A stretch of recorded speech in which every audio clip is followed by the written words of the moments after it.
আসসালামু আলাইকুম।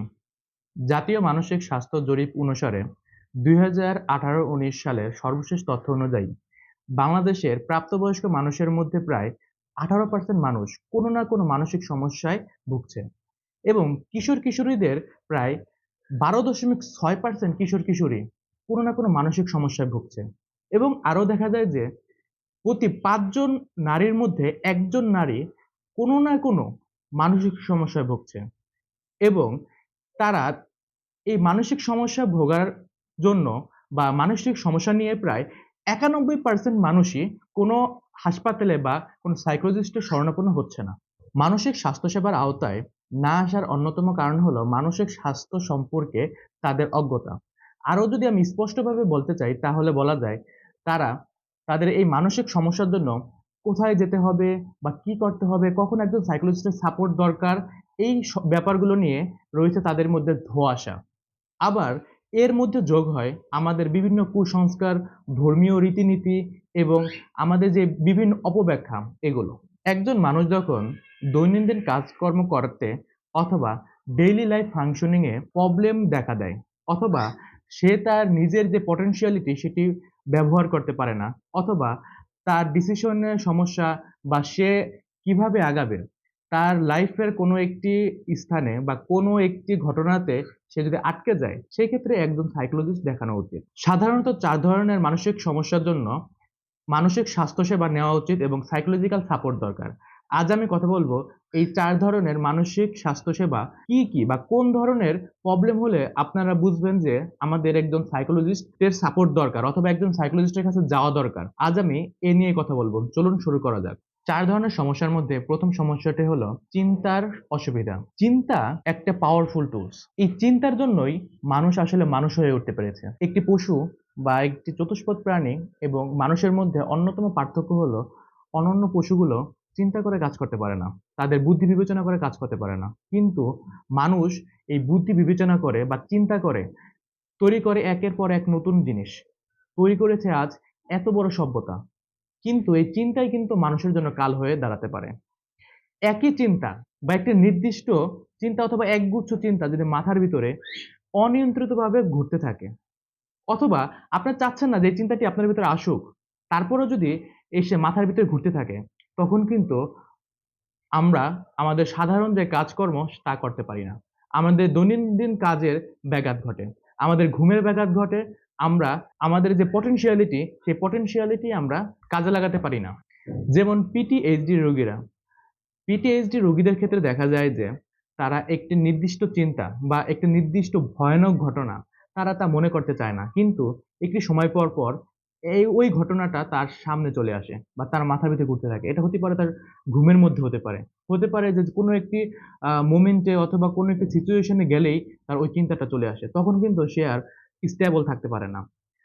আবার দেখা যায় যে কিছু মানুষ আছে ওভার থিংকিং করে। কোনো একটা ছোট একটা ব্যাপার নিয়েও প্রচুর তারা ভাবতে থাকে। তারা সবসময় নেগেটিভ ভাবনা পোষণ করতে থাকে। তাই চিন্তার অসুবিধার জন্য যদি আমাদের ডেইলি লাইফে যদি হ্যাম্পার হয়, তাহলে অবশ্যই সাইকোলজিস্টের সাপোর্ট দরকার। সাইকোলজিস্টের কাছে যাওয়া মানেই যে একজন মানুষ পাগল হয়ে যাওয়া তা কিন্তু নয়। আমাদের দৈনন্দিন লাইফকে আরো স্মুথ করতে আমরা যেন আরো ইমপ্রুভ করতে পারি, আমাদের চিন্তাভাবনা যেন আরো উন্নত হয়, এইজন্য কিন্তু আমরা সাইকোলজিক্যাল সাপোর্ট নিতেই পারি। বা আমরা অনেক সময় কিন্তু বিভিন্ন মানুষের কাছ থেকে পরামর্শ নেই। সেই পরামর্শগুলো গুলো তারা কোনো কনস্ট্রাকটিভ ওয়েতে অথবা কোনো থিওরি এপ্লাই করে দেয় না। তারা দেখা গেছে যে দেয় তাদের মন গড়া একটা ব্যাখ্যা। কিন্তু একজন সাইকোলজিস্ট বিভিন্ন থিওরি এপ্লাই করে বিভিন্ন গোছালোভাবে বা আপনি যদি বলতে পারেন যে একজন সাইকোলজিস্ট একটা নিয়মতান্ত্রিক ওয়েতে আপনার এই চিন্তাগুলোর পরিবর্তন করতে সাহায্য করে। তাই এই চিন্তার যাদের সমস্যা রয়েছে তারা অবশ্যই সাইকোলজিক্যাল সাপোর্ট নিতে পারেন। দ্বিতীয়টি হলো আবেগীয় সমস্যা। একজন মানুষ মেক্সিমাম টাইমে কিন্তু সে আবেগ দিয়ে পরিচালিত হয়। আমরা সবাই বলি যে আমরা লজিক্যাল। কিন্তু এই লজিক্যাল আমরা হওয়ার পরেও কিন্তু আবেগ আমাদের অনেক বড় একটি ভূমিকা পালন করে।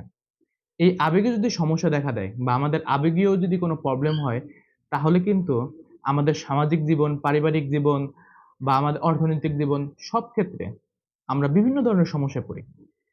এই আবেগীয় প্রবলেম যদি হয় তাহলে আমরা আমাদের ডিসিশন মেকিং এর ক্ষেত্রেও প্রবলেম হয়। আবেগ এমন একটা জিনিস যেটি মোটিভেশনের সাথেও জড়িত। তাই আমরা যদি আবেগীয় সমস্যায় ভুগি তাহলে কিন্তু আমাদের মোটিভেশন লেভেল যদি বেশিও থাকে সেটা কিন্তু কমতে কিন্তু দেরি লাগে না। আপনারা এটা সবচেয়ে বড় উদাহরণ পাবেন ডিপ্রেশন রোগীদের ক্ষেত্রে। তাদের মোটিভেশন দেখা গেছে যে অনেক বেশি ছিল। কিন্তু হঠাৎ কোনো একটা কাজের বা কোনো একটা সিচুয়েশনের জন্য তার আবেগীয় পরিবর্তন এসে পড়ল। তার মুড চেঞ্জ হয়ে গেল। তাহলে কিন্তু দেখা যাবে যে সে তার যে পটেনশিয়ালিটি সেই পটেনশিয়ালিটি সে আর কাজে লাগাতে পারছে না। আবার কিছু রোগী আছে বাইপোলার মুড ডিসঅর্ডার। তারা একটা সময় থাকে ম্যানিক ফেজে। অর্থাৎ তারা প্রচন্ড রকম আনন্দ, উল্লাস, কেনাকাটা এসবের ভিতরে তারা কাটিয়ে দেয়। আবার দেখা যায় যে কিছুদিন পরে প্রচন্ড ডিপ্রেশনে থাকে। অর্থাৎ তাদের মুড একসময় যদি থাকে আকাশে, একসময় থাকে জমিনে। অর্থাৎ একসময় থাকে প্রচন্ড একদম দৌড়াদৌড়ি, ঝাপড়া-ঝাপড়ে বিভিন্ন ধরনের এক্টিভিটিস করে থাকে। মানে তাদের মতো অ্যাক্টিভ পারসন আর নেই। আবার একটা সময় একদম ঘরে বসে থাকে, সুইসাইডের অ্যাটেম্প্ট নিতে চায়। তাহলে বোঝা যায় আমাদের আবেগ একটি কনস্ট্যান্ট লেভেলে থাকা উচিত। কনস্ট্যান্ট লেভেল বলতে একদম সবসময়ই যে একটা ফ্ল্যাট অবস্থা থাকবে ব্যাপারটা এরকম না। যদি আবেগটা বেশি রকম ওঠানামা করে, যে সামান্য মানুষের সামান্য কথাবার্তায় আপনি একদম অস্থির হয়ে গেলেন বা আপনার মুড একদম খারাপ হয়ে গেল। ৪ দিন, ৫ দিন, ৬ দিন, ১ সপ্তাহ, ২ সপ্তাহের মধ্যে আপনার মুড আর ভালোই হচ্ছে না। তাহলে আপনার অবশ্যই সাইকোলজিক্যাল সাপোর্ট দরকার। এইজন্য আপনার অবশ্যই একজন সাইকোলজিস্টের শরণাপন্ন হওয়া উচিত। কারণ এটি কিন্তু মোটেই ভালো লক্ষণ নয়। ৩য় যে কারণটি হলো সেটি হলো শারীরিক অসুস্থতা। শারীরিক অসুস্থতা অনেক সময় মানসিক অসুস্থতার ফলাফল হিসাবে এটা হতে পারে। আপনারা বিশেষ করে নারী এবং বৃদ্ধদের ক্ষেত্রে দেখবেন, তাদের বিভিন্ন ধরনের রোগ হয়েছে বলে তারা দাবি করে। কিন্তু বিভিন্ন পরীক্ষা-নিরীক্ষা করার পরে কোনো রোগ ধরা পড়ে না। সেক্ষেত্রে তাদেরকে যদি একটু ভালো করে বিশ্লেষণ করেন, তাহলে দেখা যাবে যে তারা একটু আপনার কাছ থেকে অ্যাটেনশন পাওয়ার জন্য অথবা কোনো মানসিক চাপে থাকার জন্য তারা এই রোগটি নিজেদের ভিতরে জন্ম দিচ্ছে। এটিকে বলা হয় কনভার্সন ডিসঅর্ডার। অর্থাৎ মানসিক যে পেইন বা মানসিক যে রোগটি, এটি শারীরিক রোগ হিসাবে আমাদের দেহে প্রকাশ পায়। অনেক সময় দেখা যায় যে বিভিন্ন ধরনের মানসিক সমস্যার জন্য একজন মানুষ ঠিকমতো লেখতে পারে না বা হাত কাঁপাকাঁপি করতে থাকে অথবা দেহের বিভিন্ন স্থানে ব্যথা অনুভব করতে থাকে। অনেক সময় এরকমও হয় শয্যাশয়ী রোগীতে পরিণত হয়ে যায় শুধুমাত্র এই মানসিক সমস্যার জন্য। তাই যাদের ক্ষেত্রে এই ধরনের সমস্যাগুলো আছে তাদের অবশ্যই সাইকোলজিক্যাল সাপোর্ট দরকার। তাদেরকে মেডিকেশনের পাশাপাশি সাইকোলজিক্যাল বিভিন্ন থেরাপির মাধ্যমে সুস্থ করা যায়। বিশেষ করে যারা বৃদ্ধ বয়সে বা দীর্ঘদিন পর্যন্ত একজন মহিলা যদি নির্যাতনের শিকার হয় অথবা কোনো মানুষের যদি ছোটবেলায় সেক্সুয়াল কোনো অ্যাবিউজ এর ঘটনা ঘটে, সেক্ষেত্রে কিন্তু এই রোগটা হওয়ার সম্ভাবনা অনেক বেড়ে যায়। তাই তাদের উচিত যে সাইকোলজিক্যাল সাপোর্ট বা কোনো সাইকোলজিস্টের কাছে যেয়ে এই সমস্যাটার সমাধান করা। চতুর্থ যে কারণটির জন্য আমাদের সাইকোলজিক্যাল সাপোর্ট বা একজন সাইকোলজিস্টের সাপোর্ট দরকার হয় সেটি হলো আচরণগত অসুবিধার জন্য। আমরা কোন ধরনের আচরণকে অসুবিধা বা অ্যাবনরমাল আচরণ বলবো, এটা কিন্তু একটি প্রশ্নের ব্যাপার। যে সকল আচরণ আমাদের সমাজে নিয়মিত সকলেই করে থাকে সেই আচরণটা কিন্তু নরমাল আচরণ। কিন্তু যে সকল আচরণ আমাদের সমাজে অ্যাকসেপ্টেবল না, সেই আচরণগুলোকে বলা হয় অস্বাভাবিক বা অ্যাবনরমাল আচরণ। ধরেন আপনি একটি মৃত বাড়িতে গেলেন কোনো মৃত মানুষকে দেখার জন্য। ওইখানে যাওয়ার পরে দেখা গেছে যে একজন লোককে দেখলেন সে হলো ওইখানে যেয়ে প্রচন্ড রকম হাসাহাসি উল্লাস শুরু করে দিছে। এই আচরণটি কিন্তু একটা মৃত বাড়িতে কিন্তু অ্যাকসেপ্টেবল না। তখন আমরা এই আচরণটাকে বলবো অস্বাভাবিক আচরণ বা অ্যাবনরমাল আচরণ। আবার ধরেন একজন বালক সে নিয়মিত স্কুলে যেত, সবার সাথে হাসিখুশি সবার সাথে মিশতো। কিন্তু হঠাৎ করে দেখা গেল যে তার আচরণের ভিতরে অনেক পরিবর্তন আসলো। যেমন সে এখন ঘর থেকে বের হয় না, সে কোনো বন্ধু-বান্ধবের সাথে মিশে না বা কোনো খেলাধুলায় অংশগ্রহণ করে না। এই ধরনের প্রবলেমের জন্যও কিন্তু আপনার একজন সাইকোলজিক্যাল সাপোর্ট যে দিতে পারে তার কাছে যাওয়া উচিত। আমি যদি আজকের ভিডিওটি সামারি করে বলি তাহলে বলা যায় আমাদের বাংলাদেশে ম্যাক্সিমাম মানুষই জানে না কখন কিভাবে তাকে একজন সাইকোলজিস্টের কাছে যেতে হবে বা সাইকোলজিক্যাল সাপোর্ট নিতে হবে। আরেকটি ভুল ধারণা হলো আমরা যদি সাইকোলজিস্টের কাছে যাই বা সাইকোলজিক্যাল সাপোর্ট নেওয়ার জন্য কোনো সাইকোলজিস্টের শরণাপন্ন হই তাহলে বুঝি আমরা পাগল হয়ে যাই। এই ধারণাটি আমাদের ভাঙতে হবে।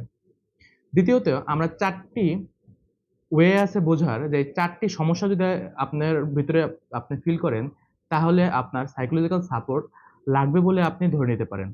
একটি হলো চিন্তার অসুবিধা, 2 নাম্বারটি হলো আবেগীয় অসুবিধা, 3 নাম্বারটি হলো ফিজিক্যাল প্রবলেম, অর্থাৎ যে সকল ফিজিক্যাল প্রবলেমগুলো কোনো কজ ছাড়া বা দেখা যায় যে ফিজিক্যাল বিভিন্ন ট্রিটমেন্ট বা বিভিন্ন ধরনের টেস্ট করার পরেও আপনি ফিজিক্যাল কোনো রোগ ধরতে পারছেন না। সেক্ষেত্রে আপনার এই সাইকোলজিক্যাল সাপোর্ট দরকার হতে পারে। ৪র্থ নাম্বারটি হলো আচরণের অসুবিধা।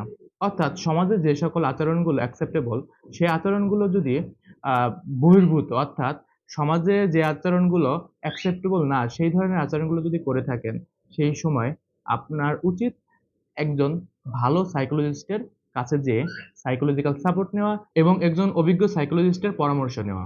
আজ এ পর্যন্তই। সাইকোলজি সম্পর্কে নতুন, নতুন তথ্য পেতে আমাদের চ্যানেলটি সাবস্ক্রাইব করে রাখতে পারেন। আবার দেখা হবে অন্য কোনো ভিডিওতে, অন্য কোনো টপিক নিয়ে ইনশাআল্লাহ। আসসালামু আলাইকুম।